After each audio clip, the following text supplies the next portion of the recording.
السلام علیکم۔ آج ہم اردو کا گلدستہ سورج مکھی سورج مکھی جو کہ کلاس ہفتم یعنی 7ویں جماعت کے لیے ہے، اس میں سے جو آج ہم ٹاپک پڑھیں گے وہ ہے ایک یتیم بچہ اور رسول خدا صلی اللہ علیہ وسلم۔ اس صفحہ نمبر 135 پہ ہے، تو آ جائیے صفحہ نمبر 135 پہ۔ یتیم اسے کہتے ہیں جس کے والد کا انتقال ہو چکا ہو۔ یسیر اسے کہتے ہیں جس کی والدہ کا انتقال ہو چکا ہو۔ تو یہ ایک یتیم بچے کی کہانی ہے اور اس کے اوپر ہمارے پیارے نبی حضرت محمد مصطفیٰ صلی اللہ علیہ وسلم کی نظر عنایت ہے۔ آپ صلی اللہ علیہ وسلم جب پیدا ہوئے، آپ کی پیدائش سے پہلے ہی آپ کے والد حضرت عبداللہ کا انتقال ہو چکا تھا۔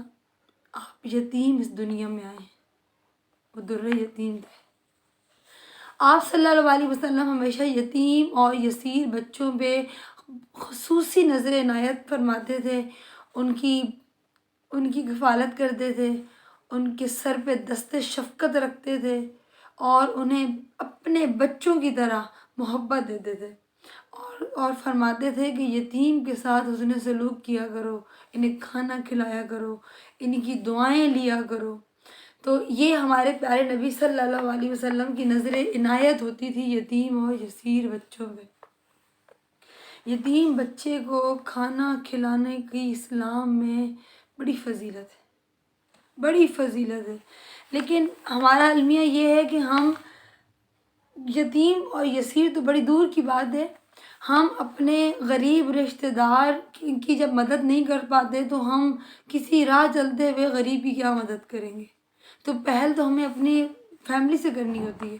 تو ہمیشہ میں آپ لوگوں کو سمجھاتی رہتی ہوں کہ ہمیشہ اپنے اندر سافٹ کارنر، نرم گوشہ ضرور رکھیے۔ اگر آپ کے رشتہ داروں میں کوئی استطاعت والا نہیں ہے، آپ لوگوں سے کم ہے، تو اسے وہ جو آپ کا بہن بھائی ہے اس کے ساتھ بہت نرمی سے پیش آئیے، اس کے سامنے اپنی چیزوں کا، کسی جو آپ لوگوں نے کھایا پیا اچھا اوڑھا پہنا اس کا ذکر کر کے اس کی دل آزاری مت کیجیے۔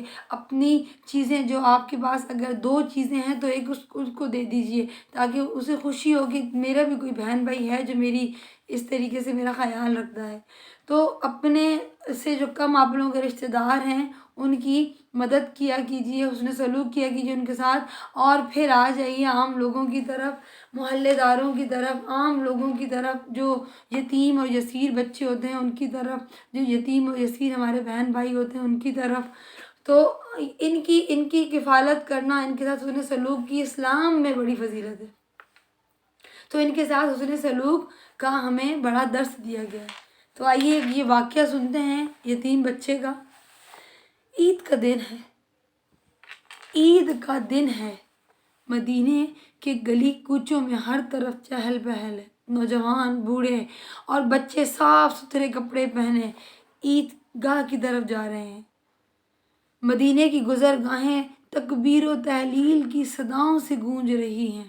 ایک راستے سے نبی کریم صلی اللہ علیہ وسلم کی عید کی 2 گانا ادا کرنے عیدگاہ جا رہے ہیں۔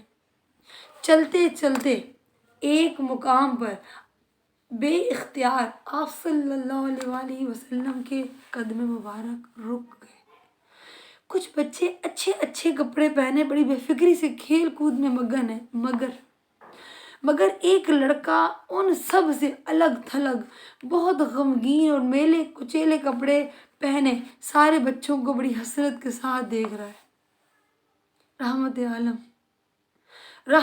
عالم صلی اللہ علیہ وسلم کی رحمت جوش میں اس مصیبت کے مارے لڑکے کے پاس پہنچے، اس کے سر کے اوپر پیار کیا، ہاتھ دست شفقت پھیرا اور فرمایا، تم نہیں کھیلتے، تم نے کپڑے نہیں بدلے، تم اتنے غمگین کیوں ہو؟ بچے نے سر اٹھا کر دیکھا اور فوراً آنکھیں جھکا لی۔ ہمدردی کا برداؤ دیکھ کر اور جملے سن کر بے اختیار اس کی آنکھوں سے آنسو بہنے لگے۔ کوئی ذرا پیار سے نرمی سے بات کرتا ہے تو ہمارا دل کیسے بھر آتا ہے۔ تو اسے لگا کہ یہ ہیں جو مجھ سے اتنی محبت سے بات کر رہے ہیں، تو میں ان کو اپنا دکھ سناؤں۔ خدا کے رسول صلی اللہ علیہ وسلم کا دل بھر آیا، لڑکے کو گلے سے لگایا اور فرمایا، بیٹے بتاؤ تو صحیح، تمہیں کیا دکھ پہنچا ہے؟ آخر تم پر کیا مصیبت آ پڑی ہے؟ آپ میری بپتا سن کر کیا کریں گے؟ میں ایک یتیم بچہ ہوں، میرے والد ایک جنگ میں کافروں سے لڑتے لڑتے شہید ہو گئے، میری ماں نے دوسرا نکاح کر لیا، وہ خوشی خوشی مجھے اپنے ساتھ گھر لے گئی، لیکن جو میرا دوسرا والد ہے اس نے مجھے قبول نہیں کیا اور مجھے گھر سے نکال دیا، اب میرا کوئی بھی نہیں ہے۔ بچے کے حالات سن کر، اس کا رونا دیکھ کر نبی اکرم صلی اللہ علیہ وسلم کی آنکھوں سے آنسو نکل پڑے اور بڑے پیار و محبت سے اس کے سر پہ ہاتھ پھیرتے ہوئے فرمایا، بیٹے کیا تم پسند کرو گے کہ محمد صلی اللہ علیہ وسلم تمہارے باپ بن جائیں؟ سبحان اللہ، سبحان اللہ، میں قربان جاؤں اپنے پیارے نبی صلی اللہ علیہ وسلم پر، ان کی رحمت پر، ان کے اخلاق پر، کہ کہتے ہیں کہ تم پسند کرو گے، اس سے اجازت لے رہے ہیں کہ تم پسند کرو گے کہ محمد صلی اللہ علیہ وسلم تمہارے باپ بن جائے، عائشہ تمہاری ماں بن جائے، فاطمہ تمہاری بہن بن جائے، حسن و حسین تمہارے بھائی بن جائے۔ ارے ایسے گھرانہ، ایسا گھرانہ، کیا بات ایسے گھرانے کی! محمد صلی اللہ علیہ وسلم کا نام سنتے ہی بچے نے عقیدت اور حیرت کے ساتھ آپ صلی اللہ علیہ وسلم کے چہرے کو دیکھا۔ اس نے دیکھا کہ یہ محمد صلی اللہ علیہ وسلم ہیں جن کے میں نے بڑے چرچے سنے ہوئے ہیں، جو اللہ کے نبی ہیں، اتنے رحیم نبی ہیں، اتنے اخلاق والے نبی ہیں، اتنے عاجز نبی ہیں، جو مجھے اپنا بیٹا بنانے کی پیشکش کر رہے ہیں اور مجھے کہہ رہے ہیں کیا تم بیٹا بنو گے میرے؟ تو میں کیوں نہیں ان کا بیٹا بنوں گا۔ وہ بچہ خوش ہو گیا، مسکرانے لگ گیا، اس کے روتے ہوئے چہرے پہ مسکراہٹ آ گئی، اس کی حسرت بھری نگاہوں سے آنسو بہنے لگے، خوشی کے آنسو بہنے لگے کہ دیکھو میں اب محمد مصطفیٰ صلی اللہ علیہ وسلم کا بیٹا بننے جا رہا ہوں، میں اس پاک گھرانے کا چشم و چراغ بننے جا رہا ہوں، میں عائشہ کا بیٹا بننے جا رہا ہوں، میں فاطمہ کا بھائی بننے جا رہا ہوں، میں حسن و حسنین کریمین کا بھائی بننے جا رہا ہوں۔ اس کے نصیب جاگ اٹھے، اس یتیم کے نصیب جاگ اٹھے اور وہ آپ صلی اللہ علیہ وسلم کے گھر پہنچ گیا۔ یا رسول اللہ صلی اللہ علیہ وسلم، اس بچے نے کہا کہ میرے ماں باپ ہزار بار قربان خدا کے رسول صلی اللہ علیہ وسلم۔ حضرت عائشہ رضی اللہ تعالیٰ عنہا سے اچھی ماں کہاں ملے گی؟ حضرت فاطمہ تو زہرا رضی اللہ تعالیٰ عنہ سے اچھی بہن اور حسنین کریمین سے اچھے بھائی کہاں میسر آئیں گے؟ مجھ سے زیادہ خوش نصیب کون ہوگا؟ میرے تو نصیب جاگ اٹھے بیٹھے بیٹھے۔ رسول خدا صلی اللہ علیہ وسلم نے بچے کا ہاتھ پکڑا اور اپنے ساتھ لے کر گھر کی طرف روانہ ہوئے۔ گھر پہنچے، حضرت عائشہ رضی اللہ تعالیٰ عنہا سے فرمایا، عائشہ یہ لو تمہارا بیٹا ہے، اسے نہلاؤ، کپڑے پہناؤ، اسے کھانا کھلاؤ۔ یہ لڑکا آخر دم تک نبی اکرم صلی اللہ علیہ وسلم کے پاس رہا۔ آپ صلی اللہ علیہ وسلم جب اس دنیا سے رخصت ہوئے، جب آپ نے اس دنیا سے پردہ فرمایا تو اس لڑکے کا بہت برا حال ہو گیا۔ وہ بہت روتا تھا اور رو رو کے دھاڑے مار مار کے روتا تھا اور کہتا تھا کہ آج میں یتیم ہو گیا، آج میں یتیم ہو گیا، آج میرے باپ چلے گئے۔ تو ابو بکر صدیق رضی اللہ تعالیٰ عنہ نے اس لڑکے کی یہ کیفیت دیکھی تو پیار سے اس کا ہاتھ پکڑ لیا اور انہیں اپنی سرپرستی میں لے لیا۔ تو یہ ایک واقعہ تھا یتیم بچے کا اور رسول اکرم صلی اللہ علیہ وسلم کی یتیم اور یسیر سے محبت کا یہ واقعہ تھا۔ چلیے اب آ جائیے قواعد کی طرف۔ قواعد میں صفحہ نمبر 114 پہ آ جائیے۔ متشابہ الفاظ، ایسے الفاظ جو ہم آواز ہوں مگر ان کے معنی اور املا مختلف ہوں، متشابہ الفاظ کہلاتے ہیں۔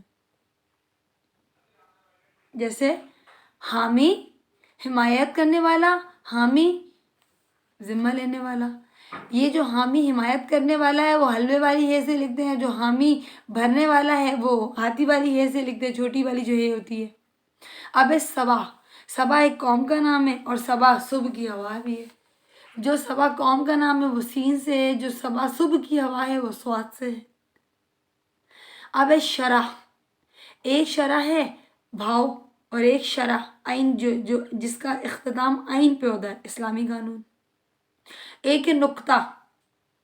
ایک ہے نقطہ باریکی اشارہ، اور ایک ہے نقطہ جو میث میں ہوتا ہے، حساب کی جو ریاضی کی جو کتابیں ہوتی ہے، صفر ہے، مرکز ہے، حرف میں استعمال ہونے والے نقطے کی بات ہو رہی ہے، اور یہ جو نقطہ ہوتا ہے جو لگتا ہے. ٹھیک ہے. اس کے بعد ہے نظر. ایک نظر ہوتی ہے منت تحفہ، ایک نظر ہوتی ہے بینائی دیکھنے کی حص. ٹھیک ہے. تو یہاں پہ اس کی ایکسرسائز ہے، آپ اس کے اپنی نوٹ بک میں قواعد کے پورشن میں متشابہ الفاظ کا ڈاٹا پیج بنائیں گے، اور یہ جتنی جو ایکسرسائز ہے اسے حل کریں گے اس میں. ٹھیک ہے. صفحہ نمبر 115 پہ آ جائیے. مترادف الفاظ وہ الفاظ جن کے معنی ایک ہی ہوں. ٹھیک ہے. جن کے معنی ایک ہوں ان کو مترادف الفاظ کہتے ہیں. اچھا، اب وہ کون کون سے ہوتے ہیں یہاں پہ دیے گئے ہیں. کچھ آپ کو چھوٹی سی مشق دی گئی ہے. غم، کوشش، چوڑا، آسان، آرزو، دشمن، اصول، دوست، سکون، ظالم، طاقت، فراخ. ٹھیک ہے. تو اب یہاں پہ ایک لفظ دیا ہوا ہے اور یہ جو ہیں یہ مترادف ہیں. ان الفاظ کے مترادف آپ نے یہاں پہ لکھنے ہیں. اب ہے سہل، آسان. سہل کے سامنے کیا لکھیں گے؟ آسان. یہ اس کا سہل کا جو ہے آسان مترادف ہے. اچھا، اس کے بعد ہے آرام، سکون. آرام، سکون آپ نے دیکھا ہوگا نا، آرام سکون ایک ساتھ استعمال کرتے، دونوں کا ایک ہی مطلب ہے، دونوں کے معنی ایک ہی نکلتے ہیں. ٹھیک ہے. تو یہ آپ نے اپنے قواعد کے پورشن میں یہ کام کرنا ہے. پھر اس کے بعد یہاں پہ یہی صفحہ نمبر 115 پہ صرف ایک کا دوست. صرف ایک کا دوست، یہ چھوٹا سا ایک پیرا ہے، پڑھ لیتے ہیں کہ اس میں کیا ہے. ملا نصیر الدین کا ہے یہ قصہ. ایک روز ملا نصیر الدین جنگل سے گزر رہے تھے. اچانک انہوں نے دیکھا کہ چند آدمی ایک درخت کے نیچے بیٹھے کھانا کھا رہے ہیں. ملا کو سخت بھوک لگی ہوئی تھی، چنانچہ بلا تعارف اور بلا اجازت دسترخوان پر بیٹھ گئے اور بڑی تسلی سے کھانا شروع کر دیا. وہ لوگ ملا کی اس ضرورت کو حیرت سے تکنے لگے، پھر ایک دوسرے کی طرف دیکھ کر جب مکمل اطمینان کر چکے کہ ان میں سے ملا کسی سے بھی واقف نہیں ہے تو ان میں سے ایک نے ملا کو مخاطب کرنے کی جرأت کی اور پوچھا، آپ ہم میں سے کس کے دوست ہیں؟ صرف ایک کے. ملا نے منہ میں ایک بہت بڑا لقمہ ڈالتے ہوئے جواب دیا، کس کے؟ اس نے دوسرا سوال کیا. اس کے. ملا نے کھانے کی طرف اشارہ کرتے ہوئے جواب دیا. مطلب ایک چھوٹا سا مزاحیہ سا واقعہ ہے کہ انہوں نے کہا کہ میں تو بھائی کھانے کا ہی دوست ہوں، کیونکہ انہیں بھوک بہت لگ رہی تھی نا، تو وہ کسی کو جانتے تھوڑی تھے، بس آگے بیٹھ گئے. تو یہ ان کا ایک چھوٹا سا واقعہ ہے. تو اس میں نا یہ جو جیسے ایک چھوٹا سا ایک واقعہ دیا گیا، اس طرح کا کوئی بھی انٹرسٹنگ واقعہ آپ بھی اپنی نوٹ بک میں لکھیے گا. لکھ سکتے ہیں آپ لوگ، کوشش کریں گے تو آپ لوگوں کے پاس الفاظ ہی الفاظ ہوں گے. اچھا، صفحہ نمبر 116 پہ آ جائیے. اس میں معرفہ کی اقسام پڑھیں گے. اس میں معرفہ کی اقسام پڑھیں گے. خطاب، لقب، تخلص وغیرہ وغیرہ، یہ اس میں معرفہ کی اقسام ہیں. خطاب، لقب، تخلص. خطاب ایسے اعزازی نام جو حکومت یا قوم کی طرف سے اعلیٰ خدمات انجام دینے پر دیے جاتے ہیں. مثلا سر محمد اقبال، علامہ اقبال شاعر مشرق، ان کا لقب تھا، لیکن ان کا جو خطاب تھا وہ تھا سر. بابائے اردو. اب مولوی عبدالحق جو تھے ان کو بابائے اردو کا خطاب ملا ہوا تھا. حکومت کی طرف سے۔ قائد اعظم محمد علی جناح کا نام تھا، لیکن قائد اعظم عظیم رہنما اس کا خطاب انہیں ملا ہوا تھا، ٹھیک ہے۔ آ جائیے لقب کی طرف۔ ایسے الفاظ جو کسی ذاتی خوبیوں کو بیان کرتے ہوئے لقب کہلاتے ہیں، مثلاً ابراہیم خلیل اللہ، ابراہیم علیہ السلام اللہ کے دوست تھے۔ حضرت علی رضی اللہ تعالیٰ عنہ اسد اللہ، مطلب شیر خدا، بہت بہادر تھے۔ حضرت خالد بن ولید سیف اللہ، اللہ کی تلوار، بہت بہادر تھے۔ اللہ ان کی جو تلوار ہے ان کو اللہ کی تلوار کہا جاتا تھا۔ اس کے بعد ہے تخلص۔ تخلص وہ چھوٹا سا نام ہوتا ہے جو شاعر شعروں کے میں استعمال کرنے کے لیے رکھ لیتے ہیں۔ شاعر اپنے نام کے کسی حصے یا اپنی مرضی کے نام کو تخلص بنا لیتے ہیں۔ مثلاً علامہ محمد اقبال کا تخلص اقبال تھا۔ تخلص پہ لگائی جانے والی علامت، یہ دیکھیں ایک علامت ہوتی ہے نا، یہ اس طرح سے جو لگتی ہے، یہ تخلص جو نام جو ان کا تخلص ہوتا ہے اس کے اوپر لگاتے ہیں، ٹھیک ہے، تاکہ یہ شعر میں پہچان ہو سکے کہ یہ تخلص ہے۔ اس میں ایک شعر دیا گیا ہے اور اس میں اقبال نے جو اپنا نام استعمال کیا تو اس میں وہ علامت لگا دی گئی ہے، ٹھیک ہے۔ تو یہ کام بھی آپ نے اپنی نوٹ بک میں کرنا ہے، سمجھنا ہے، پھر اس کا ٹائٹل پیج بنا کے اس کا کام کرنا ہے، ٹھیک ہے۔ یہ تھی اس میں معرفہ کی اقسام۔